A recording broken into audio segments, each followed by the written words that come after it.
Hey guys, how goes life? I hope all is swell and jolly and all that jazz. So let's talk about stuff. Let's talk about stuff. So what are we talking about? Okay, let me tell you what happened.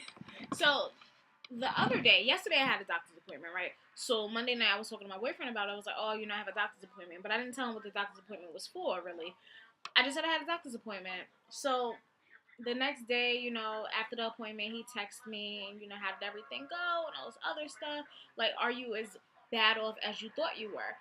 I have this thing where I never tell people when I'm feeling bad. Like, if it's a stomach ache or I'm dizzy or I have a headache, I have no problem telling you that. But if it's something that's like really, really, really been bothering me, I won't tell anybody. I just kind of suffer in silence. So, like, one reason is I don't want to be a burden to anyone else. Like, I don't want you to, look at me sideways because I'm in pain. I mean, I'm always in pain.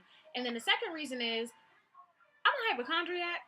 So I always feel like something's wrong with me. So, like, me and him are talking, and he's like, he said something. I was like, oh, did you think I went to the doctor because of you? He was like, yeah. I was like, no, no, no, no, no. It had nothing to do with you. What it was X, Y, and Z. And he's just like, oh, so I felt really bad because he thought it was his fault, but it really wasn't.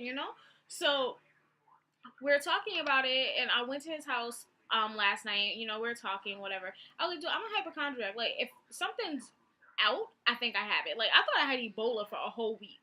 I really did. Like, I was petrified. I didn't tell anyone. I literally suffered in silence. Like the news said, if you touch someone who has Ebola, you're gonna get Ebola. And I remember being on a train heading to the Bronx, and someone dropped their glasses. And being a nice person that I am, I picked them up. And I realized it was a homeless person. I'm like, oh my God, now I have Ebola and I'm going to die in a week. Like, I was freaked out. And then, like, the news also said, if you get a random or mysterious bruise on any part of your body, you probably have it. So I ended up having, like, a bruise on my arm, I think.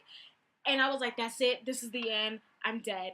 Totally disregarding the fact that I constantly walk into walls and drawers and doors because I'm a klutz. That's just what it is. So that bruise is probably me walking into something and not remembering it. But I swear to you, I thought I had Ebola. I was so terrified. So I remember telling my mom about it like a week or so later when the whole Ebola thing died down. She just kind of looked at me like I was stupid. So I was telling my boyfriend this story, and he just kind of looked at me like I had lost my freaking mind.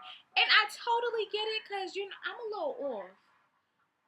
I'm a little off. Like, I'm a little on the insane side, and I don't mean to be, but I am. I try though. I'm trying to be a better person.